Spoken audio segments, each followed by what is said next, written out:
First పేపర్లో ICT chapter గురించి తెలుసుకున్నాం. దీంట్లో computer applications and communication applications కూడా ఉన్నాయి. అయితే దీనికి సంబంధించి ఫస్ట్ డీటెయిల్గా మనం తెలుసుకుందాం. ఎందుకంటే దీంట్లో స్కోరింగ్ చాప్టర్ ఇది కంపల్సరీ అందరికీ ఇది 5 క్వశ్చన్స్కి ఆన్సర్ చేసే కెపాసిటీ ప్రతి ఒక్కరికి ఉంటుంది. జస్ట్ మనం ఒకసారి దాన్ని రీడ్ చేయగలిగితే ఆ 5 క్వశ్చన్స్కి ఆన్సర్ చేయొచ్చు. ఆల్రెడీ ప్రీవియస్ పేపర్స్లో ఎప్పుడు వచ్చినా దీన్ని అంత డిఫికల్ట్గా క్వశ్చన్స్ వెరీ రేర్గా ఉంటాయి. ఆల్రెడీ చాలా ఈజీగా ప్రతి వాళ్ళు ఆన్సర్ చేయగలుగుతారు వీటికి దీనికి సంబంధించి. అయితే దీంట్లో ఫస్ట్ ఏంటంటే దీంట్లో హార్డ్వేర్ సాఫ్ట్వేర్, అసలు ఫస్ట్ దీనికి హార్డ్వేర్ ఏంటి సాఫ్ట్వేర్ అనేది ఫస్ట్ తెలుసుకోవాలి. దీంట్లో హార్డ్వేర్ ఏంటంటే మనకి ఇన్పుట్ డివైజెస్, అవుట్పుట్ డివైజెస్ కానీ, ఆ సిస్టమ్ యూనిట్ కానీ, స్టోరేజ్ డివైజెస్ కానీ, కమ్యూనికేషన్ డివైజెస్ కానీ, ఇవన్నీ ఏదైతే ఫిజికల్ కాంపోనెంట్లు ఉంటాయో, ఫిజికల్గా మనకు ఉండే కాంపోనెంట్స్ ఏమి ఉంటాయో అవన్నీ మొత్తం వచ్చేసి హార్డ్వేర్స్ కింద చెప్తాం అన్నమాట. ప్రింటర్స్ కానీ, సిస్టమ్ కానీ, డివైజెస్ కానీ, స్విచ్చెస్ కానీ, ఇవన్నీ వచ్చేసి హార్డ్వేర్ కింద చెప్తాం అన్నమాట.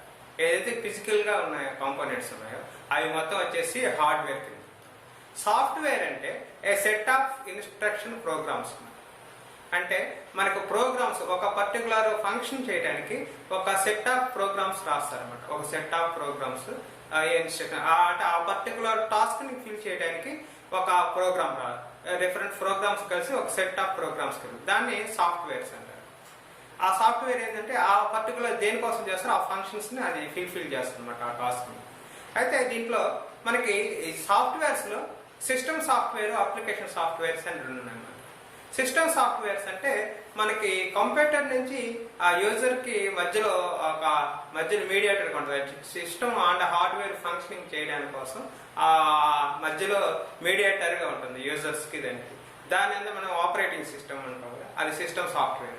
అట్లా కొన్ని యూటిలిటీ సాఫ్ట్వేర్స్ కూడా సిస్టమ్ సాఫ్ట్వేర్ కింద చెప్తారు అనమాట. కొన్ని మనకి డీఫ్రాగ్మెంటేషన్ కానీ, స్కాన్ డిస్క్ కానీ, లేకపోతే టెక్స్ట్ ఎడిట్ కానీ, ఇవి కూడా సిస్టమ్ సాఫ్ట్వేర్స్ కింద చెప్తుంటారు. అలాగే అప్లికేషన్ సాఫ్ట్వేర్ అంటే ఏదైనా ఒక పర్టికులర్ ఫంక్షన్ చేయడానికి సపరేట్ గా దాని కోసం ప్రోగ్రామ్స్ రాస్తే దాన్ని ఒక సెట్ ఆఫ్ ప్రోగ్రామ్స్ రాస్తారు, దాన్ని అప్లికేషన్ సాఫ్ట్వేర్ అంటారు. ఇప్పుడు లైబ్రరీ ఆటోమేషన్, లైబ్రరీలో ఇష్యూస్ చేయాలా, రిటర్న్ చేయాలి, దానికి సపరేట్ ఒక పర్టికులర్ సాఫ్ట్వేర్ తయారు చేస్తారు, దాని అప్లికేషన్ సాఫ్ట్వేర్. అలాగే రైల్వే టికెట్స్ రిజర్వేషన్ కానీ, రైల్వే టికెట్స్ ఇష్యూస్ దానికి సంబంధించి ఒక సాఫ్ట్వేర్ ఉంటుంది, దాన్ని వచ్చేసి అప్లికేషన్ సాఫ్ట్వేర్ అంటారు. అలాగే ఏ ఫంక్షనింగ్ కాదు, రైల్వే కావచ్చు, ఫ్లైట్స్ కావచ్చు, లేకపోతే బస్ టికెట్స్ ఆన్లైన్లో కావచ్చు, ఆన్లైన్ బుకింగ్ కావచ్చు, లేకపోతే మనం ఆన్లైన్లో పర్చేజెస్ కావచ్చు, ఏదైనా వాటికి సంబంధించి పర్టికులర్గా ఒక సాఫ్ట్వేర్ డిజైన్ చేసి ఉంటారు అనమాట. దాన్ని అట్లాంటి వాటిని అప్లికేషన్ సాఫ్ట్వేర్ అంటారు అనమాట. ఇవి రెండు ముఖ్యమైన సిస్టమ్ సాఫ్ట్వేర్, అప్లికేషన్ సాఫ్ట్వేర్, ఇవి సాఫ్ట్వేర్కి సంబంధించి. అలాగే సిస్టమ్ యూనిట్ అంటే ఒక కంప్యూటర్ అంటాం మనం జనరల్గా. సిస్టమ్ యూనిట్ దాంట్లో మెయిన్గా సిపియు ఉంటుంది. సిపియు అంటే సెంట్రల్ ప్రాసెసింగ్ యూనిట్ ఉంటుంది అనమాట. దాంట్లో ఆ సెంట్రల్ ప్రాసెసింగ్ యూనిట్ ఏంటంటే మనకి దాంట్లో 3 పార్ట్స్ ఉంటాయి అన్నమాట. దాంట్లో కంట్రోల్ యూనిట్ ఉంటుంది, అర్థమెటిక్ లాజికల్ యూనిట్ ఉంటుంది, అండ్ మెమరీ యూనిట్ అని 3 పార్ట్స్ ఉంటాయి ఈ సిపియు సెంట్రల్ ప్రాసెసింగ్ యూనిట్ లో. మనకి ఎక్కువగా వీటిలో టెర్మినాలజీ కూడా అడుగుతున్నాడు కొన్నిసార్లు, అబ్రివేషన్స్. సిపియు అంటే ఏంటి అలా కూడా అడుగుతుంది. అర్థమెటిక్ లాజికల్ అంటే దాన్ని కూడా అబ్రివేషన్ పెట్టేసి ఫుల్ ఫామ్ అడుగుతున్నాడు, అర్థమెటిక్ లాజికల్ యూనిట్. ఇట్లాంటివి కూడా మనం కొంచెం జాగ్రత్తగా చూసుకోవాలన్నమాట. Control unit, arithmetic logical unit, memory unit 3 units ఉంటాయి ఈ సెంట్రల్ ప్రాసెసింగ్ యూనిట్ లో. ఈ 3 మనకి మన సిస్టమ్ లో మెయిన్ ఫంక్షనింగ్ కి 3 పార్ట్స్ అన్నమాట. ఈ ముఖ్యమైన దాంట్లో అలా మెమరీస్కి వచ్చేసి, మెమరీలో వచ్చేసి 2 రకాలు ఉంటాయి, ర్యామ్, రోమ్ అని. ఆ ర్యామ్ అంటే ర్యాండమ్ యాక్సెస్ మెమరీ అంటే, రోమ్ అంటే రీడ్ ఓన్లీ మెమరీ అని. ర్యాండమ్ యాక్సెస్ మెమరీ అయితే మనం ఎప్పుడైతే సిస్టమ్ స్విచ్ ఆఫ్ చేస్తామో పవర్, అది ఇంక దాంట్లో ఉన్న స్టోరేజ్ ఏముండదు అనమాట, అది క్లియర్ అయిపోతుంది అనమాట. దాన్ని ర్యామ్ అంటారు. దాన్ని వలటైల్ మెమరీ కూడా అంటారు, వలటైల్ టెంపరీ మెమరీ. అలాగే రామ్, రామ్ అంటే అది పర్మనెంట్గా ఉంటుంది అనమాట, ఆ స్టోరేజ్ మెమరీ రామ్ అంటారు. ఇవి ర్యామ్ అంటే ర్యాండమ్ యాక్సెస్ మెమరీ, దీన్నే వలటైల్ మెమరీ అని అంటారు అనమాట. దానికి స్టోరేజ్ సంబంధించిన కెపాసిటీ. అలాగే మెమరీస్ నుంచి యూనిట్స్ ఆఫ్ మెమరీ వచ్చేసి జనరల్ గా బైట్స్ లో చెప్తారు. ఇక్కడ మనకి 0 and 1 అంటాం అనమాట. ఇది అంటే అసలు కంప్యూటర్ యొక్క లాంగ్వేజ్ యాక్చువల్గా మిషన్ లాంగ్వేజ్ అది అనమాట 0 and 1. ఆ 2 నెంబర్స్ని పెట్టి మనకి దీని నుంచి దానికి కన్వర్ట్ అవుతుంది మిషన్ లాంగ్వేజ్ నుంచి. దాంట్లో నెంబరింగ్ సిస్టమ్ ఉంటుంది. దాన్ని మనం ఫస్ట్ బిట్ అంటే 0 and 1, తర్వాత వచ్చేసి 4 బిట్స్ వచ్చేసి ఒక నిబ్బుల్, అట్లా 8 బిట్స్ వచ్చేసి ఒక బైట్, అలాంటి 1024 బైట్స్ వచ్చి ఒక కిలోబైట్, అలాగా 1024 కిలోబైట్స్ వచ్చి ఒక మెగాబైట్స్. ఇలా ప్రతి 1024కి ఇంకో మెజర్మెంట్ వస్తుంది అనమాట. ఇప్పుడు తర్వాత కేబీ కిలోబైట్స్, తర్వాత మెగాబైట్స్, తర్వాత గిగాబైట్స్, తర్వాత టెరాబైట్స్, తర్వాత పెటాబైట్స్, తర్వాత ఎక్సాబైట్స్, తర్వాత జెటాబైట్స్, తర్వాత ఎటాబైట్స్. ఇవన్నీ మనకి దాంట్లో మెజర్మెంట్స్ కింద చెప్తాం అన్నమాట. ప్రతి ముందు దాని మెజర్మెంట్స్ 1024 కింద మార్చిన తర్వాత అది నెక్స్ట్ మెజర్మెంట్స్ అన్నమాట. మన అంటే సెంటీమీటర్స్ చెప్తాం కదా, అలాగే మెజర్మెంట్స్లో ఈ మెమరీ యూనిట్స్ని అలా మెజర్ చేస్తాం అన్నమాట బైట్స్లో. అది దానికి సంబంధించి. అలాగే ఇన్పుట్ డివైజెస్, అవుట్పుట్ డివైజెస్ ఉన్నాయి. మనకి ఇన్పుట్ డివైజెస్లో కీబోర్డ్ కానీ, మౌస్ కానీ, స్పీచ్ రికగ్నైజ్ డివైజెస్ కానీ, లేకపోతే స్కానర్స్ కానీ, డిజిటల్ కెమెరాస్ కానీ, టచ్ ప్యాడ్స్ కానీ, లైట్ పెన్ కానీ, మనకి ఇంకా ఇట్లాంటి నెంబర్ ఆఫ్ ఇన్పుట్ డివైజెస్ అనమాట. టచ్ స్క్రీన్ కానీ, ఇవన్నీ వచ్చేసి ఇన్పుట్ డివైస్ కింద వస్తాయి అన్నమాట అవన్నీ. అలాగే అవుట్పుట్ డివైజెస్ వచ్చేసి మనకి మానిటర్స్, లేకపోతే ప్రింటర్, అవన్నీ అవుట్పుట్ ఉందంట. మన స్పీకర్స్, అవన్నీ అవుట్పుట్ డివైజెస్. ఏదైతే మనకి ఒక సిస్టమ్స్కి ఇన్పుట్ ఇస్తామో వాటికి ఏదైతే డివైజెస్ వాడతామో అవన్నీ ఇన్పుట్ డివైజెస్ అనమాట. సిస్టమ్ నుంచి మనకు అవుట్పుట్స్ ఏమి వస్తాయో అవి మొత్తం అవుట్పుట్ డివైజెస్ కింద చెప్తాం. నెక్స్ట్ స్టోరేజ్ డివైజెస్ అనమాట. వీటిల్లో floppy disk, hard disk, DVDs, CDs, Blu-ray disk, USB drives అనమాట, యూనివర్సల్ సీరియల్ బస్ అని, మెమరీ కార్డ్స్, ఇవన్నీ వచ్చి స్టోరేజ్ డివైజెస్ అనమాట. వీటిలో సిడి డ్రైవ్ 700 MB ఉంటుంది. ఆ డివిడి వచ్చి 4.7 GB ఉంటుంది. బ్లూరే డిస్క్ వచ్చేసి ఆ సింగిల్ లేయర్ వచ్చి 25 GB ఉంటుంది అనమాట. వీళ్ళు ఇంకా ఫ్లాపీ డ్రైవ్స్ ఇప్పుడు యూజ్ చేయట్లేదు. యూఎస్బి వాటికి వచ్చేసి 8 GB, 16 GB, 32 GB అట్లా రకరకాలుగా ఉంటాయి అన్నమాట. ఇవి స్టోరేజ్ డివైస్ లో ముఖ్యమైనవి. అలాగే కంప్యూటర్స్ జనరేషన్స్ గురించి చెప్తే మనకి కంప్యూటర్ జనరేషన్లో 5 జనరేషన్స్. ఫస్ట్ జనరేషన్స్లో వాక్యూమ్ ట్యూబ్స్ వాడారనమాట. దానికోసం అసెంబ్లీ లాంగ్వేజ్ అలాగే ఉంటాయి. సెకండ్ జనరేషన్స్లో వచ్చేసి ట్రాన్సిస్టర్స్ వాడారు. ట్రాన్సిస్టర్స్ అది ముఖ్యంగా అడుగుతుంటారు అనమాట. ట్రాన్సిస్టర్స్ వాడారు. దాంట్లో వచ్చేసి మనకు కొంచెం హై లెవెల్ లాంగ్వేజెస్ అవి అడుగుతారు. థర్డ్ జనరేషన్స్ వచ్చేసి ఇంటిగ్రేటెడ్ సర్క్యూట్స్, ఐసీస్ యూజ్ చేశారు అనమాట. Third generations. దాని నుంచి అక్కడ వచ్చేసి ఆపరేటింగ్ సిస్టమ్స్ అక్కడ అవి యూజ్ చేస్తారు అనమాట. అలాగే ఫోర్త్ జనరేషన్ సిస్టమ్స్లో మైక్రో ప్రాసెసర్ అంటే వెరీ లార్జ్ స్కేల్ సర్క్యూట్స్ అవి యూజ్ చేస్తారు అనమాట. ఇక్కడ మనకి ఈ పెంటియం సిస్టమ్స్ అవన్నీ ఇక్కడ ఫోర్త్ జనరేషన్స్ కింద చెప్పవచ్చు. అలాగే ఫిఫ్త్ జనరేషన్లో మల్టీ ప్రాసెస్ యూజ్ చేశారు అనమాట. ఈ ఫోర్త్ జనరేషన్లో మైక్రో ప్రాసెసర్ వేస్తే ఆ ఫిఫ్త్ జనరేషన్లో ఆ మల్టీ ప్రాసెసర్ యూజ్ చేయడం ఉపయోగించారు. అంటే ఆర్టిఫిషియల్ ఇంటెలిజెన్స్ అవన్నీ ఫిఫ్త్ జనరేషన్స్ కింద వస్తాయి అన్నమాట. ఈ రకంగా జనరేషన్స్లో ఉంటాయి. అట్లాగే ఫస్ట్ జనరేషన్లో ఈనియాక్ అనేది ఫస్ట్ కంప్యూటర్స్, దాని గురించి కూడా కొన్ని అడుగుతారు. మరి బ్రీఫ్గా మీరు ఈ 5 జనరేషన్స్ చూసుకోవాలి. ఫస్ట్ జనరేషన్స్లో వాక్యూమ్ ట్యూబ్, సెకండ్ జనరేషన్లో ట్రాన్సిస్టర్స్, థర్డ్ జనరేషన్లో ఐసీస్, ఫోర్త్ జనరేషన్స్లో very large scale ICs and fifth జనరేషన్లో ఆర్టిఫిషియల్ ఇంటెలిజెన్స్ ఏవి యూజ్ చేస్తారు అనేది కూడా కొంచెం బ్రీఫ్గా చూసుకోండి. వాటికి సిస్టమ్స్ ఏమైనా ఏ సిస్టమ్స్ యూజ్ చేస్తారు అవన్నీ దానికి సంబంధించి అవి బ్రీఫ్గా చూసుకున్నాం. అవి జనరేషన్స్ సంబంధించి. అలాగే కంప్యూటర్ నెట్వర్క్స్ గురించి కంప్యూటర్ నెట్వర్క్లో మనకి కంప్యూటర్ నెట్వర్క్లో ఇంట్రానెట్, ఇంటర్నెట్. ఫస్ట్ వచ్చేసి ఇంట్రానెట్ అంటే మనకి విత్ ఇన్ నెట్వర్క్ అంటే ఇన్సైడ్ ఉండే నెట్వర్క్స్ని ఇంట్రానెట్ అంటారు అనమాట.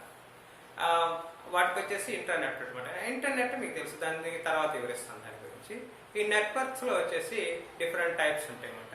వాటిలో వచ్చేసి ఫస్ట్ పర్సనల్ ఏరియా నెట్వర్క్ అంటారనమాట. విత్ ఇన్ పర్సనల్ ఏరియాలో ఉన్న నెట్వర్క్ని పర్సనల్ ఏరియా నెట్వర్క్. ఆ తర్వాత ల్యాన్ అంటే లోకల్ ఏరియా నెట్వర్క్. నెక్స్ట్ వస్తే మ్యాన్ అంటారు, మెట్రోపాలిటన్ నెట్వర్క్. అంటే ఒక సిటీల వరకు నెట్వర్క్ ఉంటుంది సిస్టమ్స్కి, అది వచ్చేసి మ్యాన్ అంటారు అనమాట, మెట్రోపాలిటన్ ఏరియా నెట్వర్క్. అలాగే next van, wide area network. Wide area network అంటే ఒక కంట్రీ కావచ్చు, లేదా డిఫరెంట్ కంట్రీస్ మధ్య నెట్వర్క్ కావచ్చు, అది వైడ్ ఏరియా నెట్వర్క్. దాన్ని మనకి ఇంటర్నెట్, ఎగ్జాంపుల్కి ఇంటర్నెట్ చెప్పవచ్చు అనమాట. ఇది వైడ్ ఏరియా నెట్వర్క్. ఈ టైప్స్ అనమాట, ల్యాన్, మ్యాన్, వ్యాన్, ఇవన్నీ నెట్వర్క్స్ సంబంధించి. అలాగే నెట్వర్క్ సంబంధించి ప్రోటోకాల్స్, ఏదర్ నెట్ అనేది నెట్వర్క్ ప్రోటోకాల్ అంటాము.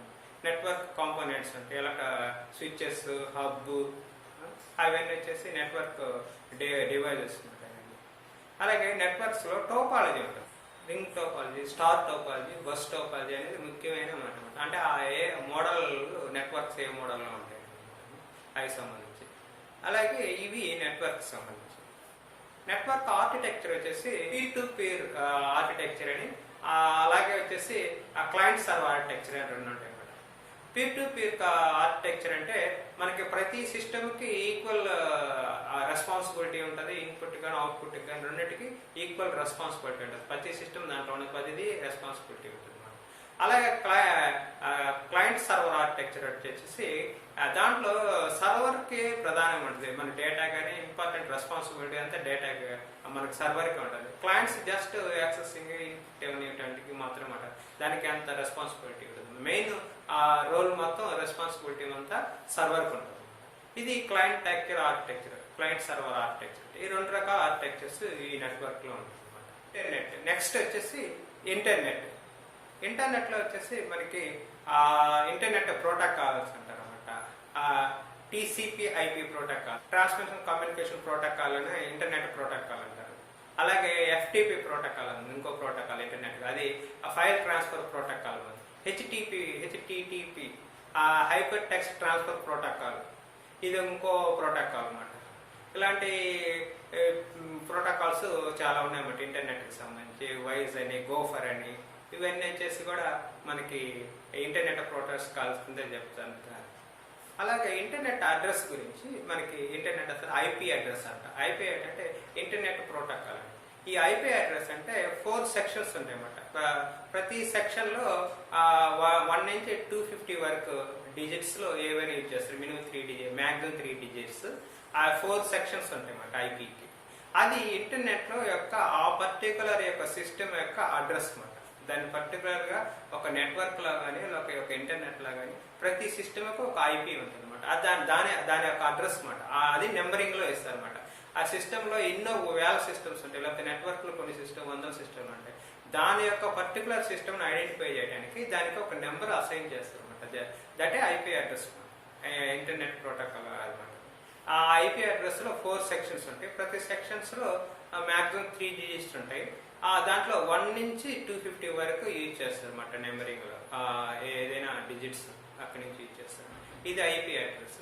ఈ ఐపీ అడ్రస్ సంబంధించి మనకి ఇంటర్నెట్లో ప్రతి సిస్టమ్కి ఒక ఐపీ అడ్రస్. అలాగే దీనికి నెంబరింగ్, మనకి ఒక సిస్టమ్కి ఒక నెంబరింగ్ ఉన్నప్పుడు ఆ నెంబరింగ్ని మెమరీకి జనరల్గా ఐడెంటిఫై చేయడం కష్టం అవుతుంది అనమాట. ప్రతి సిస్టమ్కి ఈ ఐపీ ఒక యూనిక్ నెంబర్ అనమాట. మనకు ఒక ఇంటర్నెట్లో మనకు కనెక్ట్ అయినప్పుడు, లేకపోతే ఇంటర్నెట్లో మనకు ఒక వెబ్సైట్ ఉన్నప్పుడు మన సర్వర్ని ఐడెంటిఫై చేసినప్పుడు దానికి ఒక ఐపీ అడ్రస్ ఉంటుంది. ఆ ఐపీ తోటే మనం ఐడెంటిఫై చేస్తాం అనమాట. లేకపోతే ఇంకో సిస్టమ్కి వేరే ప్రతిదానికి ఒక యూనిక్ ఐపీ ఉంటుంది. మనకి ఇంటర్నెట్లో మన సర్వర్ వెబ్సైట్ని మనం సర్వర్ రన్ చేస్తున్నప్పుడు దానికి ఆ ఐపీ యూనిక్గా ఉంటుంది. ఆ ఐపీని మనకి ఆ నెంబరింగ్లో ఐడెంటిఫై చేయడం కష్టం కాబట్టి దాన్ని డొమైన్ నేమ్ సిస్టమ్ ద్వారా దానికి ఒక నేమ్ ఇస్తారు. జస్ట్ మనం వచ్చేసి ఇప్పుడు svuniversity.edu అనుకో, లేకపోతే svuniversity.in అని అనుకో, అది వచ్చేసి డొమైన్ నేమ్. ఆ డొమైన్ నేమ్ సిస్టమ్ కింద ఒక నేమ్ అసైన్ చేశారు. యాక్చువల్గా సిస్టమ్ ప్రకారం ఆ ఐపీఏ రన్ అవుతుంటుంది. దాన్ని ఒక నేమ్లోకి మారుస్తారు అనమాట. ఆ డొమైన్ నేమ్ సిస్టమ్ అంటుంది. నేమ్గా మార్చేసి మనకి యూజర్స్కి, మామూలు పీపుల్కి ఐడెంటిఫై అయ్యేదానికి ఒక నేమ్తో కొడతారు. మనం ఆ నేమ్తో మనం సెర్చ్ చేసామనుకో, జస్ట్ ఆ ఐపీ సెర్చ్ అవుతుంది అనమాట. దానికి ఆ ఐపీగా కన్వర్ట్ చేసుకొని దాన్ని మనకి రిట్రీవల్ చేస్తుంది అనమాట. దాన్ని డొమైన్ నేమ్ సిస్టమ్ ఉంటుంది. ఈ డొమైన్లో మన డొమైన్స్ ఉంటాయి. టాప్ లెవెల్ డొమైన్స్ అంటారు అనమాట. డాస్లో .com.org.in అవన్నీ టాప్ లెవెల్ డొమైన్స్ అంటారు. దాంట్లో మళ్ళీ సబ్ డొమైన్స్ వచ్చేసి మన దాంట్లో nick.in అని ఉంటాయి, దాని సబ్ డొమైన్స్ అంటారు. బేసిక్గా వచ్చేసి మన నేమ్ ఉంటుంది, ఏ కాలేజా లేకపోతే దాని నేమ్ ఉంటుంది. ఇదంతా డొమైన్ నేమ్ సిస్టమ్ వస్తుంది. ఇది మొత్తం బ్యాక్గ్రౌండ్లో వచ్చేసి బ్యాక్ సైడ్ ఆ ఐపీ అడ్రస్సే రన్ అవుతుంది అనమాట. అలాగే దీంట్లో ఇంకోటి important URL, universal resource locator అంటారు. దీన్ని ఏంటంటే యూఆర్ఎల్, ఈ యూఆర్ఎల్ ఏంటంటే యూనివర్సల్ రిసోర్స్ లొకేటర్ అంటారు. ఇది ఐపీ అడ్రస్ని మనకి సెట్ చేయడానికి, మనకి ఆ లొకేషన్ ఎలా సెట్ చేయాలంటే దానికి మనకు యూఆర్ఎల్లో మనం ఆ అడ్రస్ టైప్ చేస్తామన్నమాట. యూనివర్సల్ రిసోర్స్ లొకేటర్ అనమాట. అంటే రిసోర్సెస్ ఎక్కడ ఉన్నాయో దాన్ని సెట్ చేసేదానికి మనకి ఆ లొకేషన్ని ఐడెంటిఫై చేయడానికి యూనివర్సల్ రిసోర్స్ లొకేటర్ అనమాట. దాంట్లో ఒక అడ్రస్ ఉంటుంది, ప్రతి రిసోర్సెస్కి ఒక అడ్రస్ ఉంటుంది. దట్ యూఆర్ఎల్ అనమాట, యూనివర్సల్. దీన్ని కూడా కొన్నిసార్లు అబ్రివేషన్ అదంటే అక్రానిమ్ ఫుల్ ఫామ్ అయిందని కూడా అడిగారు అనమాట. ఇది దానికి సంబంధించి. నెక్స్ట్ వచ్చేసి దాంట్లో world wide web, www world wide web. దీన్ని టిమ్ బెర్నర్స్ లీ అనే అతను ఫస్ట్ దీన్ని ఆర్గ్యూడ్ దీనికి. అయితే ఈ వెబ్ అంటే మనకి ఇంటర్నెట్లో డిఫరెంట్ సర్వీసెస్ ఉన్నాయి. ఇంతకుముందు ఇంకా చాలా services, not only web services. ఇప్పుడు ఇంటర్నెట్ మన వరల్డ్ వైడ్ వెబ్ను యాక్చువల్గా ఒకటే సైమల్టేనియస్గా యూజ్ చేస్తుంది. యాక్చువల్గా ఇంటర్నెట్లో డిఫరెంట్ సర్వీస్ ఉన్నాయి. గోఫర్ సర్వీస్ అని, టెల్నెట్ సర్వీస్ అని, ఈమెయిల్ సర్వీస్ అని, టెక్స్ట్ బేస్డ్ సర్వీసెస్ అని, ఇలా చాలా ఉన్నాయి. ఇప్పుడు ఏమంటే వరల్డ్ వైడ్ వెబ్ అది ఓల్డ్ టోటల్ గ్రాఫికల్ ఇంటర్ఫేస్తో వచ్చిందన్నమాట. గ్రాఫికల్ ఇంటర్ఫేస్తో కాకుండా మనం దాస్ మోడ్లో కూడా చాలా టెల్నెట్లు, గ్రోఫర్స్ అవన్నీ యూజ్ చేసేవాడు అనమాట. ఈమెయిల్స్ కూడా యూజ్ చేసేవాడు. అవన్నీ ఇంతకుముందు దాస్ మోడ్ అంటాం దాన్ని, జనరల్గా టెర్మినల్ యూజ్ చేస్తారు అనమాట. అవి కూడా ఉన్నాయి. ఇప్పుడు వచ్చేసి ప్రతి internet service through world wide web వస్తుంది అనమాట. ఈ వరల్డ్ వైడ్ వెబ్లో దాన్ని దీని కింద ఇప్పుడు పాపులర్ అయింది అనమాట. దీంట్లో వెబ్ పేజెస్ అని ఉంటుంది. వెబ్ పేజెస్ అంటే ప్రతి డాక్యుమెంట్, ఇంటర్నెట్లో ఉన్న ప్రతి డాక్యుమెంట్, ఈ వెబ్ ద్వారా వచ్చే ప్రతి డాక్యుమెంట్ని దాన్ని వెబ్ పేజీ అంటాం అనమాట. వెబ్ పేజీ అంటాం. ఈ వెబ్ పేజీని HTMLలో బేసిక్గా చాలా లాంగ్వేజెస్లో డిజైన్ చేస్తారు. బేసిక్గా HTML ఉంది, హైపర్ టెక్స్ట్ మార్కప్ లాంగ్వేజ్ అంటారు అనమాట. దీన్ని హైపర్ టెక్స్ట్ మార్కప్ లాంగ్వేజ్. ఈ లాంగ్వేజ్తో ఈ మార్కప్ లాంగ్వేజ్తో మనకి ఈ వెబ్ పేజ్ డిజైన్ చేస్తారు బేసిక్గా. ఇప్పుడు నెంబర్ ఆఫ్ లాంగ్వేజెస్ యూజ్ చేస్తున్నారు దానికి సంబంధించి. ఇది బేసిక్ లాంగ్వేజ్. ఈ వెబ్ పేజెస్ ఈ HTMLలో క్రియేట్ చేస్తారు వెబ్ పేజెస్. అలాగే వచ్చేసి దాంట్లో ఇంకో ఇంపార్టెంట్ ఏంటంటే హైపర్ టెక్స్ట్, హైపర్ మీడియా అనేది కూడా ఒక ఇష్యూ ఉందన్నమాట. హైపర్ టెక్స్ట్ అంటే మనకి ఈ వెబ్ పేజ్లో డాక్యుమెంట్స్ ఓన్లీ టెక్స్ట్ ఫైల్లో ఉన్నాయంటే దాన్ని ఏదంటే ఓన్లీ టెక్స్ట్ ఉన్నాయమంటే దాన్ని హైపర్ టెక్స్ట్ అంటారు. అంటే మామూలుగా ఉన్న మన టెక్స్ట్ని వెబ్లో ఉన్నదాన్ని హైపర్ టెక్స్ట్ అంటారు. అంతే. ఆ హైపర్ టెక్స్ట్ని అలాగే హైపర్ మీడియా అంటారు. హైపర్ మీడియా అంటే ఏంటంటే not only text, all other మల్టీమీడియాని కూడా యాడ్ చేస్తుంటే దాన్ని హైపర్ మీడియా అంటారు. మనకి ఒక వెబ్ పేజ్ ఓపెన్ చేసాము, ఒక వెబ్సైట్, దాంట్లో టెక్స్ట్ ఉంటుంది, వీడియో ఉంటుంది, ఆడియో ఉంటుంది. మనం అవి జస్ట్ ఒక వర్డ్కి క్లిక్ చేస్తే దానికి హైపర్ లింక్ వెళ్ళేసి మళ్ళీ దానికి సంబంధించిన వీడియో డిస్ప్లే అవుతుంది. లేకపోతే దాన్ని ప్లే చేస్తే మళ్ళీ దాన్ని క్లిక్ చేస్తే దానికి సంబంధించిన ఆడియో డిస్ప్లే అవుతుంది. ఇట్లా అన్ని రకాల మీడియాస్ అంటే ఈ మల్టీమీడియా అప్లికేషన్ అనమాట. మల్టీమీడియా వెబ్లో మల్టీమీడియా అన్నింటినీ అప్లై చేస్తుంది. అవి మొత్తం ఒక డాక్యుమెంట్స్లో ఇన్సర్ట్ చేస్తుంది. దాన్ని హైపర్ మీడియా అంటారు. ఈ హైపర్ టెక్స్ట్ అంటే ఓన్లీ టెక్స్ట్ ఉంటుంది. ఈ మల్టీమీడియాని కూడా యాడ్ చేస్తే అది హైపర్ మీడియా అంటారు. ఇది హైపర్ టెక్స్ట్, హైపర్ మీడియా సంబంధించి. అలాగే మనం ఈ నెక్స్ట్ ఇంకో బ్రౌజర్స్ ఉన్నాయి. బ్రౌజర్స్ అంటే మనకి ఈ యొక్క యూజర్స్కి ఆ ఇంటర్నెట్కి మధ్యలో ఇంటర్ఫేసింగ్గా ఉంటుంది అన్నమాట. త్రూ దాని ద్వారా మనం బ్రౌజర్ ద్వారా మనం ఈ వెబ్సైట్స్కి వెళ్తాం అన్నమాట. ఈ బ్రౌజర్ ఏంటంటే జస్ట్ ఇంటర్ఫేస్ మధ్యలో యూజర్స్కి ఇంటర్నెట్కి మధ్యలో ఇంటర్ఫేస్ ఉంటుంది. దాని వెబ్ బ్రౌజర్స్. ఈ వెబ్ బ్రౌజర్స్ కూడా ఇది ఒక స్మాల్ ఇది సాఫ్ట్వేర్, ఇది కూడా ఒక వెబ్ బ్రౌజర్స్. ఈ బ్రౌజర్స్లో కూడా ఈ బ్రౌజర్స్ గురించి కూడా చాలాసార్లు అడుగుతున్నాడు. ఈ కింద వాటిలో బ్రౌజర్ కానీ లేకపోతే ఈ కింద వాటిలో బ్రౌజర్ ఏంటని అలా కూడా అడుగుతున్నారు. ఆ ఇంటర్నెట్ ఎక్స్ప్లోరర్ ఉంది. ఫస్ట్ వచ్చిన ఎస్కేప్ నావిగేటర్ ఫస్ట్ బ్రౌజర్ అనమాట.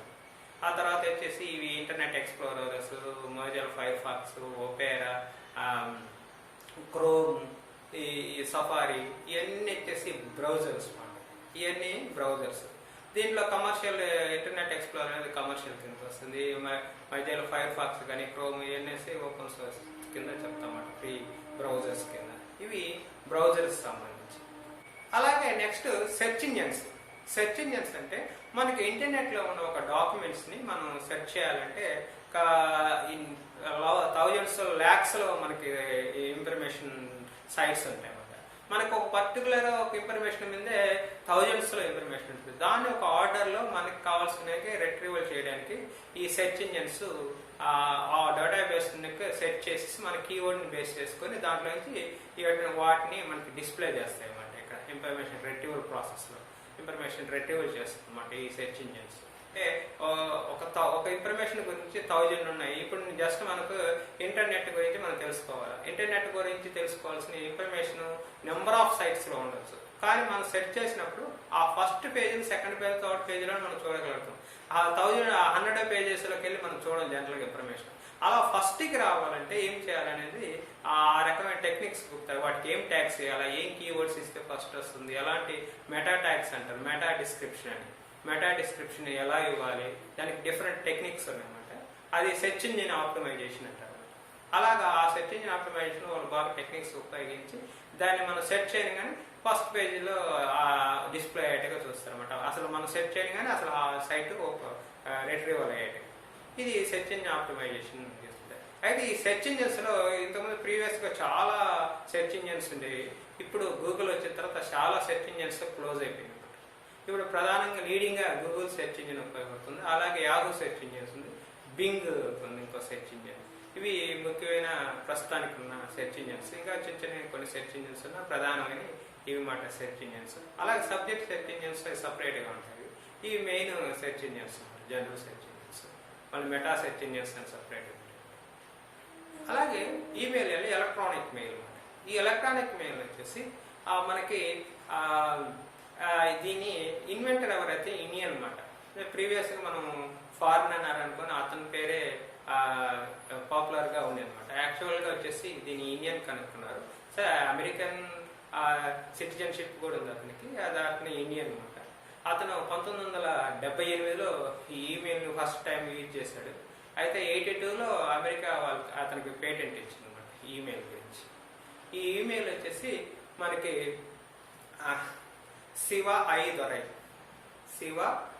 దొరై అనే ఇతనికి 1978లో అతను ఫస్ట్ ఈ ఈమెయిల్ని కనుక్కున్నాడు అనమాట. ఆ ఈమెయిల్ తర్వాత పేటెంట్ అప్లై చేస్తే 82లో అతనికి పేటెంట్ కూడా ఇష్యూ చేసింది అమెరికా. ఎందుకని ఇతనికి ఈమెయిల్ ఇన్వెంటర్ ఎవరంటే శివ ఐ దొరై అనమాట. ఇది ఈమెయిల్కి. అలాగే ఈమెయిల్ మనం పంపించేప్పుడు టు దగ్గర ఉండేది మనం ఎవరికైతే పంపిస్తామో వాళ్ళని అక్కడ టు అంటారు. అక్కడ ఆ మెయిల్ అడ్రస్ని టు అంటారు. అలాగే కింద సిసి బిసిసి అని ఉంటుంది అనమాట. సిసి అంటే కార్బన్ కాపీ అంటారు. అంటే మనం ఏదైతే డాక్ పంపిస్తామో ఆ పై టు అనే అడ్రస్ కాకుండా అడిషనల్గా ఇంకెవరికైనా పంపించాలనుకున్నప్పుడు అక్కడ పదం ఆ సిసి దగ్గర ఇతరుల యొక్క ఈమెయిల్ అడ్రస్లు అక్కడ టైప్ చేస్తాం అన్నమాట. వాళ్ళకి ఎన్ని కావాలంటే మధ్యలో కామా పెట్టుకొని ఎన్ని ఈమెయిల్స్ పంపించాలో అక్కడ పంపిస్తాం. దాని నుంచి సిసి కార్బన్ కాపీ అంటారు అనమాట. అంటే ఆ సేమ్ డాక్యుమెంట్స్ని ఇతరులకు కూడా పంపించడం అనమాట. అలాగే బిసిసి అంటారు. అదేంటంటే blind carbon copy. Blind carbon copy అంటే ఏంటంటే అది మనకి ఎవరైతే ఫస్ట్ టు అనే దగ్గర ఎవరికైతే ఈమెయిల్స్ పంపిస్తామో వాళ్ళకి ఈ రిమైనింగ్ ఎవరికి పంపించామో అది కనిపించదు అనమాట. బ్లైండ్ చేస్తుంది అనమాట. వాళ్ళకి కనిపించకుండా హోల్డ్ ఉంటుంది అనమాట. మామూలు సీసీలో అయితే మనకు వాళ్ళు పంపించినప్పుడు ఎవరెవరు పంపించినా రిసీవర్ ఎవరు అంటారో వాళ్ళకి ఎవరెవరు పంపించారో మొత్తం మనకు కనిపిస్తుంటుంది పైన. అలా కాకుండా ఆ బ్లైండ్ సీసీ కిందలో మనం టైప్ చేసినట్టే ఆ ఈమెయిల్స్ అది ఆ ఫస్ట్ యూజర్కి పోతుంది కదా. ఆ తర్వాత ఎవరైతే మనం సెండ్ చేసామో వాళ్ళ యొక్క ఈమెయిల్ అడ్రస్ వాళ్ళకి కనిపించమంట. అది బ్లైండ్ సీసీ అంటారు, కార్బన్ కాపీ. దీని గురించి కూడా కొన్నిసార్లు మనకి క్వశ్చన్స్ ప్రీవియస్కి ఇచ్చిన సంఘటనలు కూడా ఉన్నాయి దీనికి సంబంధించి. అంటే ఈమెయిల్స్లో ఈ ప్రధానం ఇంకా అటాచ్ ఫైల్స్ అని అది జనరల్గా అందరికి ఐడియా ఉంటుంది. ఎందుకంటే రెగ్యులర్గా ఈమెయిల్స్ వాడతారు కానీ అటాచ్ ఫైల్స్ ఏంటంటే అడ్రస్ బాక్స్ అనేది ఇవన్నీ తెలుసు అన్నమాట జనరల్గా. అందుకని వాటి గురించి పెద్ద డెప్త్గా వెళ్ళాల్సిన అవసరం లేదు. మనకి ఫైల్ ఎక్స్టెన్షన్స్ కూడా చాలాసార్లు క్వశ్చన్స్ అడుగుతున్నాడు. ఈ ఫైల్ ఎక్స్టెన్షన్ మెయిన్ ఏంటంటే మనకి ఫైల్ యొక్క మనకు ఒక ఫైల్ సేవ్ చేసిన తర్వాత ఆ ఫైల్ నేమ్ తర్వాత డాట్ తర్వాత మనకి ఏదైతే వర్డ్స్ ఉంటాయి 3 వర్డ్స్ కానీ కొన్నిసార్లు 4 వర్డ్స్ ఉంటాయి ఆ 4 వర్డ్స్ దాన్ని ఎక్స్టెన్షన్ అంటారు ఫైల్ ఎక్స్టెన్షన్ అంటే ఆ ఫైల్ యొక్క ఫార్మాట్ ఏ ఫార్మాట్లో ఉన్నది అనమాట దానికి అది ఇప్పుడు వచ్చేసి మనకి మామూలుగా వర్డ్ ఫైల్ అనుకో వర్డ్ ఫైల్ అంటే డాట్ ఎక్స్ అంటారు ఈ డాక్ ఎక్స్ అంటే డాక్స్ ఇంతకుముందు డాక్ అని ఇచ్చేవాడు ఇప్పుడు డాక్ ఎక్స్ అన్నారు డాక్స్ అంటే 2007 ఆఫీస్ ఎంఎస్ ఆఫీస్ 2007 నుంచి డాక్ ఎక్స్ అని వస్తుంది అక్కడ అటైతే పీపీటీకి కూడా పీపీటీ ఎక్స్ అని వస్తుంది అంతకుముందు ప్రీవియస్ కొట్టి పీపీటీ అనేది లేకపోతే డిఓసి డాక్ అని వచ్చాయి ఇప్పుడు 4 లెటర్స్ వస్తుంది లాస్ట్లో ఎక్స్ కలుస్తుంది 2007 నుంచి ఎక్స్టెన్షన్లో ఎంఎస్ ఆఫీస్కి ఎక్స్ అడిషనల్గా ఎక్స్టెన్షన్ అనమాట ఇవి కూడా కొన్నిసార్లు అడుగుతున్నాడు ఈ కింద వాటిల్లో 2007 ఎంఎస్ ఆఫీస్లో వర్డ్ ఫైల్కి ఎక్స్టెన్షన్ ఏంటంటే డాక్ ఎక్స్ లేకపోతే అంటే కూడా కొన్నిసార్లు అడిగిన సంఘటన అవి కూడా ఎక్స్టెన్షన్స్ చూసుకోవాలి ఫైల్స్ ఎక్స్టెన్షన్ అలాగే ఇమేజ్ ఫైల్స్ ఎక్స్టెన్షన్ అనమాట ఇమేజ్ ఫైల్ ఈ కింద వాటిలో ఇమేజ్ ఫైల్ ఎక్స్టెన్షన్ కాన్ చేయండి అని అడుగుతున్నాడు లేకపోతే ఈ కింద వాటిలో వీడియో ఫైల్స్ కాన్ అని అట్లా అడుగుతున్నాడు ఇప్పుడు మనకి JPEG files GIF files JPEG అంటారు జిఫ్ జిఫ్ లేకపోతే టిఫ్ టిఫ్ ఇవన్నీ వచ్చేసి ఇమేజ్ ఫైల్ ఎక్స్టెన్షన్ అనమాట ఇట్లాంటి లిస్టు చాలా ఉంది ఇమేజ్ ఫైల్ ఎక్స్టెన్షన్ అది పిఎన్జి ఫైల్స్ అని టిఫ్ ఫైల్స్ అని పిఎస్డి అని ఫోటోషాప్ సంబంధించిన ఫైల్ ఎక్స్టెన్షన్ అలాగే మెయిన్ జేపెగ్ జిఫ్ టిఫ్ ఇవి వచ్చేసి పిఎన్జి ఈ మెయిన్ ఫార్మాట్స్ అన్నమాట అలాగే వీడియో ఫైల్ ఎక్స్టెన్షన్స్ కూడా ఉంటాయి మన వీడియో ఫార్మాట్ వచ్చేసి ఎంపెగ్ ఏవి మూవ్ ఇవన్నీ వచ్చేసి వీడియో ఫైల్ ఎక్స్టెన్షన్స్ అలాగే ఆడియో ఫైల్ ఎక్స్టెన్షన్స్ ఉంటాయి అనమాట అవి ఆడియో ఫైల్ వచ్చేసి మనకి MP3 వేవ్ ఫైల్ అని ఫ్లాక్ అని ఇవన్నీ ఆడియో ఫైల్ ఎక్స్టెన్షన్స్ ఈ మెయిన్గా చాలా ఎక్స్టెన్షన్స్ ఉంటాయి మెయిన్ యొక్క ఆడియో వీడియో ఇమేజ్ ఈ మూడింటికి మెయిన్గా ఉన్న ఫైల్స్ ఎక్స్టెన్షన్స్ మనం ఒకసారి ఆ లిస్ట్ చూసుకొని ప్రిపేర్ అవ్వాల్సిన అవసరం ఉంది ఎందుకంటే ఈ 2-3 సార్లు ఈ క్వశ్చన్స్ అడిగి ఉన్నాను అనమాట ఈ ఫైల్ ఎక్స్టెన్షన్స్ మీద అలాగే కొన్నిసార్లు ప్రోగ్రామ్ లాంగ్వేజెస్ కూడా మనం చూసుకోవాలి ఎందుకంటే ప్రోగ్రామ్ లాంగ్వేజెస్లో మామూలుగా అసలు ఆ లాంగ్వేజెస్ కంప్యూటర్ లాంగ్వేజెస్ అంటే దాని మిషన్ లాంగ్వేజ్ అని అసెంబ్లీ లాంగ్వేజ్ అని హై లెవెల్ లాంగ్వేజ్ అంటారు అనమాట మనకి మిషన్ లాంగ్వేజ్ అంటే ఇదే బైనరీ లాంగ్వేజ్ అనమాట 1 and 0 ఇవి మిషన్ లాంగ్వేజ్ అంటారు అసెంబ్లీ లాంగ్వేజ్ అంటే ఈ high level languages machine understand అయ్యే మీడియేటర్గా ఉంటుంది దట్ వచ్చేసి అసెంబ్లీ లాంగ్వేజ్ అంటారు దాన్ని కంపైలర్స్ కూడా మనకి ట్రాన్స్లేట్ ఆ కంపైలర్స్ని ఈ హై లెవెల్ లాంగ్వేజ్ దీంట్లో కూడా ట్రాన్స్లేట్ చేస్తారు కంపైలర్స్ కూడా యూజ్ చేస్తారు దానికి సంబంధించి ఇది మధ్యలో assembly language high level language అంటే మనకి అసలు యాక్టివ్గా ఈ లాంగ్వేజెస్ అనమాట మనకి సి కానీ జావా కానీ ఇవన్నీ హై లెవెల్ లాంగ్వేజ్ మనకి ఇప్పుడు ప్రజెంట్ కంప్యూటర్ లాంగ్వేజ్ కింద మనం యూజ్ చేసే జావా కానీ సి కానీ C++ కానీ కోబాల్ కానీ ఇవన్నీ వచ్చేసి హై లెవెల్ లాంగ్వేజెస్ ఈ హై లెవెల్ లాంగ్వేజ్ అంటారు assembly language and machine language ఇది లాంగ్వేజెస్ సంబంధించి కొన్నిసార్లు ఈ కింద లాంగ్వేజ్ కాంతి కూడా ఏందని అడుగుతున్నాను అనమాట వాళ్ళగా ఒకటి ఇస్తాడు అనమాట జావా అంటాడు C అంటాడు C++ అంటాడు లాస్ట్లో వచ్చి క్రోమ్ అంటాడు అది క్రోమ్ వచ్చేసి బ్రౌజర్ ఈ వాటిలో కాంతి ఏంటంటే అది అనమాట అట్లాగే లాంగ్వేజెస్ ఇప్పుడు HTML మార్కప్ లాంగ్వేజ్ అంటే web designing languages pearl PHP అవన్నీ వెబ్ డిజైనింగ్ లాంగ్వేజెస్ అనమాట జావా సర్వర్ పేజెస్ ఇవన్నీ వాటికి సంబంధించి జావా ఇవన్నీ వచ్చేసి వెబ్ డిజైనింగ్ సంబంధించి లాంగ్వేజెస్ పైథాన్ ఇవి ఈ లాంగ్వేజెస్ గురించి కూడా ఇస్తాను అలాగే కమ్యూనికేషన్స్లో కూడా మనకి కమ్యూనికేషన్స్ మెయిన్ డివైజెస్ ఏంటి అని కూడా మనం తెలుసుకోవాల్సిన అవసరం కొంత ఈ మోడమ్ అంటారు కమ్యూనికేషన్ మోడ్యులేషన్ అండ్ డిమోడ్యులేషన్ అంటే ఏంటంటే దీన్ని అనలాగ్ వేవ్స్ని డిజిటల్గా మారుస్తుంది డిజిటల్ వేవ్స్ని అనలాగ్ మారుస్తుంది ఇప్పుడు అనలాగ్ అంటే మనకు పాత ఫోన్స్ ఉంటాయి కదా మన ల్యాండ్ ఫోన్స్ దాంట్లో అనలాగ్ సిగ్నల్స్ ఉంటుంది ఇప్పుడు కంప్యూటర్స్లోనే డిజిటల్ సిగ్నల్స్ అనమాట ఈ అనలాగ్ సిగ్నల్స్ డిజిటల్ అనలాగ్ మార్చేది మోడమ్ అనమాట మనం త్రూ మనకి టెలిఫోన్ లైన్ ద్వారా మనం నెట్ కనెక్షన్ తీసుకుంటాం ఇక్కడ మోడమ్ పెడతాం మోడమ్ పెట్టి కంప్యూటర్కి నెట్ కనెక్షన్ ఇస్తాం అక్కడ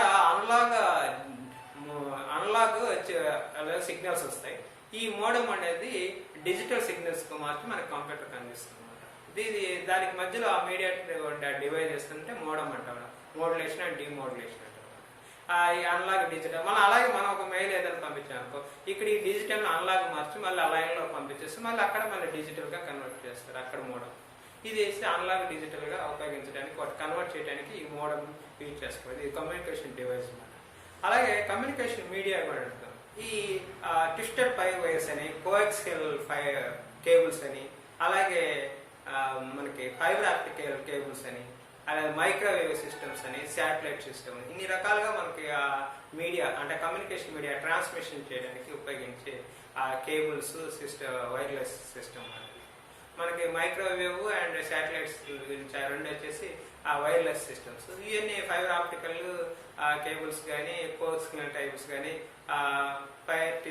ట్విస్టెడ్ ఫైర్ కేబుల్స్ కానీ, ఇవన్నీ వచ్చేసి మామూలు కేబుల్స్, కంటిన్యూ కేబుల్స్ ఉంటాయి. ఇవి వాటికి కమ్యూనికేషన్ మీడియాలో మెయిన్గా వాటికి సంబంధించి. అలాగే మనకి కంప్యూటర్ సంబంధించిన చాలా ఆక్రానియమ్స్ లేకపోతే అబ్రివేషన్స్ కూడా చాలాసార్లు అడుగుతున్నాడు. వాటి గురించి కూడా మనం కొంచెం తెలుసుకోవాల్సి ఉంది. యాస్కీ అంటారా, American standard code and information interchange, ASCII code అంటారు. దాని ఫుల్ ఫామ్ అడుగుతున్నాడు. ఇట్లాంటి చాలాసార్లు అబ్రివేషన్స్ కూడా అడుగుతాను అనమాట. టీసీపీ, ఐపీ అంటే ఇంటర్నెట్ ప్రోటోకాల్ అని, ఇట్లాంటివి కూడా మనకి ఈ కొన్ని అబ్రివేషన్స్ కూడా మనం తెలుసుకోవాల్సింది. ఇంటర్నెట్ టెర్మినాలజీ వర్డ్స్, వాటి టెర్మినాలజీ తెలుసుకోవాలా, ఈ అబ్రివేషన్స్ గురించి కూడా తెలుసుకోవాలి. టెర్మినాలజీ అబ్రివేషన్స్ కొంచెం బ్రీఫ్గా మీరు డీటెయిల్స్ చేసుకోండి ఇంటర్నెట్ గురించి. అయితే దీంట్లో క్వశ్చన్స్ చాలా ఈజీగా వస్తుంది. అంటే కొన్నిసార్లు నెంబర్ సిస్టమ్ కూడా చేస్తున్నారు. ఆ నెంబర్ సిస్టంలో వచ్చేసి బైనరీ డెసిమల్ టు బైనరీ అని అట్లా అడుగుతున్నారు అనమాట. చాలా మంది స్టూడెంట్స్ దీన్ని వదిలేస్తున్నారు ప్రాబ్లమాటిక్ అని. కానీ చాలా ఈజీ. ఒకసారి మనం కానీ దీన్ని చూసుకుంటే ఈజీగా 2 మార్క్స్ మనకు వస్తాయి అన్నమాట. అది కొంతమందికి సెకండ్ పేపర్లో కూడా అడుగుతున్నారు. కొన్ని సబ్జెక్ట్స్కి ఎవరికైతే కంప్యూటర్ పేపర్ ఉంటుందో వాళ్ళకి ఈజీగా, వాళ్ళకి సెకండ్ పేపర్లో కూడా అడుగుతున్నారు అన్నమాట దీని గురించి. Binary to decimal to binary. అవి బైనరీ అంటే 0, 1 అనేది బైనరీ. డెసిమల్ అంటే మనకి మామూలుగా మన ఇండో అరబిక్ నంబర్ సెట్లో 0 నుంచి 9 వరకు ఇవన్నీ వచ్చే డెసిమల్ అనమాట. మనకి 45ని బైనరీలో దాని నెంబర్ వేరేగా ఉంటుంది. మనకి 0, 0, 1 అట్లా వాటికి నెంబరింగ్ ఎలా కన్వర్ట్ చేయాలని ఆన్లైన్లో చాలా వీడియోస్ అవైలబిలిటీ అని, how to convert binary to decimal to binary అని ఇవి ఉపయోగిస్తున్నారు. ఇది కూడా తెలుసుకోవాల్సిన అవసరం అనమాట. జస్ట్ నెంబర్ ఆఫ్ వీడియోస్ ఉన్నాయి, మీరు జస్ట్ అట్లా చూస్తే మీకు అర్థమైపోతుంది అది ఎలా కన్వర్షన్ చేయాలి. చాలా ఈజీ మెథడ్. ఈ నెంబర్ సిస్టమ్ వల్ల ఆక్టా నెంబర్ సిస్టమ్ ఉంది. అది వచ్చేసి 0 to 7 వరకు యూజ్ చేస్తామంట. హెక్సా డెసిమల్ సిస్టమ్ ఉంది. హెక్సా డెసిమల్ సిస్టమ్ అని ఇంకోటి ఉంది. దాంట్లో 16 డిజిట్స్ యూజ్ చేస్తారు. దాంట్లో వచ్చేసి మనకి 0 నుంచి 9 దాకా, మళ్ళీ వచ్చేసి మన ఏ నుంచి ఎఫ్ వరకు యూజ్ చేస్తారు అన్నమాట దాంట్లో ఇవి హెక్సా డెసిమల్ సిస్టమ్. అలాగే మనకి సోషల్ నెట్వర్క్ గురించి కూడా కొంచెం బ్రీఫ్గా చూసుకోండి. సోషల్ నెట్వర్క్ ఏమేమి ఉన్నాయని, సోషల్ నెట్వర్క్ సైట్స్ అన్నమాట. ట్విట్టర్స్ కానీ, లేకపోతే బ్లాగర్స్ కానీ, లేకపోతే వాట్సాప్, ఇవన్నీ సోషల్ నెట్వర్క్ సంబంధించిన ఏమేమి ఉన్నాయో అవన్నీ ఒకసారి మీరు చూసుకుంటే మంచిది అనమాట. వాటి గురించి కూడా కొన్నిసార్లు క్వశ్చన్స్ అడగచ్చు. ఫేస్బుక్ కానీ ఇవన్నీ సోషల్ నెట్వర్కింగ్ సైట్స్. వాటి సోషల్ నెట్వర్కింగ్ సైట్స్ కూడా ఒకసారి చూసుకోవాలి. ఇది కంప్యూటర్ అండ్ కమ్యూనికేషన్ ఐసీటీ అన్నమాట. ఇన్ఫర్మేషన్ అండ్ కమ్యూనికేషన్ టెక్నాలజీకి సంబంధించిన మెయిన్ ఇన్ఫర్మేషన్. ఇంకా దీంట్లో మీరు ప్రతి దాంట్లో కొంచెం డెప్త్గా ఫైల్ ఎక్స్టెన్షన్స్కి సంబంధించి కానీ కొంచెం డెప్త్గా చూసుకోవడం, లేకపోతే జనరేషన్స్లో ఫస్ట్ జనరేషన్ ఇవ్వడానికి ఇట్లాంటి చూసుకోవడం, ఇన్పుట్ అవుట్పుట్ డివైజెస్ గురించి చూసుకోవడం, ఈ ఇంటర్నెట్ టెర్మినాలజీ అండ్ అబ్రివేషన్స్ చూసుకోవడం, ఇట్లాంటి ప్రధానమైన చూసుకున్నప్పుడు మీకు ఒక ఐడియా వస్తుంది వీటికి సంబంధించి. ఇది చాలా ఈజీగా మేము కాన్సెప్ట్. ఇంతకుముందు కూడా డిఫికల్ట్గా ఎప్పుడు ఇవ్వలేదు. ఎప్పుడు చాలా తక్కువ సార్లు మనకి డిఫికల్ట్గా కనిపించింది. ఎక్కువ చాలా ఈజీగా ఆన్సర్ చేయొచ్చు అనమాట. అలాగైతే మీకు ఈ యొక్క మనకి నెక్స్ట్ వీడియోస్ ఇంకా రిమైనింగ్ చాప్టర్స్లో నెక్స్ట్ వీడియోస్ నెక్స్ట్ వస్తాయి, వాటిలో వివరిస్తాం. అయితే మనకి ఈ వీడియోస్ కొత్త వీడియోస్ చేసినప్పుడు మనకి ఇంటిమేట్ నోటిఫికేషన్ కోసం కింద సబ్స్క్రిప్షన్ ఉంటుంది. దాంట్లో అక్కడ సబ్స్క్రైబ్ చేస్తే మనకి పక్కన బెల్ ఐకాన్ వస్తుంది. దాన్ని క్లిక్ చేసినప్పుడు మనకి నెక్స్ట్ ఎప్పుడైనా కొత్త వీడియో అప్లోడ్ చేసినప్పుడు మీకు నోటిఫికేషన్ వస్తుంది. అలాగే digital initiative of India in higher education అని కూడా ఇంకోటి టాపిక్ ఉంది దీంట్లో. అయితే దీన్ని హైయర్ ఎడ్యుకేషన్ వీడియోలో వివరించింది అన్నమాట దానికి సంబంధించి. దాన్ని మనం పైన సజెషన్స్లో కూడా అది చూసుకొని మీరు ఆ వీడియోలో ఏంటంటే దానికి సంబంధించిన డీటెయిల్స్ మనకి డిజిటల్ ఇనిషియేటివ్స్ అన్నమాట. లేకపోతే స్వయం కానీ, స్వయం ప్రభ కానీ, శోధ్ గంగా కానీ, శోధ్ గంగోత్రి కానీ, శోధ్ సింధు కానీ, శోధ్ శుద్ధి కానీ, విద్యామిత్ర కానీ, విద్వాన్ గురించి కానీ, ఈ పీజీ పాఠశాల కానీ, ఈ స్పోకన్ ట్యుటోరియల్స్ కానీ, ఈ యంత్ర కానీ, వర్చువల్ ల్యాబ్స్ కానీ, ఇట్లాంటి number of national digital library కానీ, ఇట్లాంటి ఎన్పిటిఎల్, ఇట్లాంటి నెంబర్ ఆఫ్ డిజిటల్ ఇనిషియేటివ్స్ ఉన్నాయి. వాటి గురించి దాంట్లో వివరించున్నాయి. అవి ఒకసారి చూడండి. కావాలంటే తర్వాత మనం only digital initiatives of India in higher education అనేది మనం సపరేట్ ఒక వీడియో చేస్తాం. ఒక డీటెయిల్గా కావాలన్నమాట వాటి గురించి. ఇవి మటుకు బ్రీఫ్గా వాటిలో వివరించింది ఆ హైయర్ ఎడ్యుకేషన్ వీడియోలో. అది ఒకసారి మీరు రెఫర్ చేయండి. అయితే ఇది మీరు ఐసిటీలో ఇది సక్సెస్ఫుల్గా కంప్లీట్ చేసి యూజీసీ చాలా ఎగ్జామ్ కూడా దగ్గరికి వస్తుంది. అలాగే దీన్ని ప్రిపేర్ అయ్యేసి సక్సెస్ఫుల్గా కంప్లీట్ చేస్తాను కోరుకుంటూ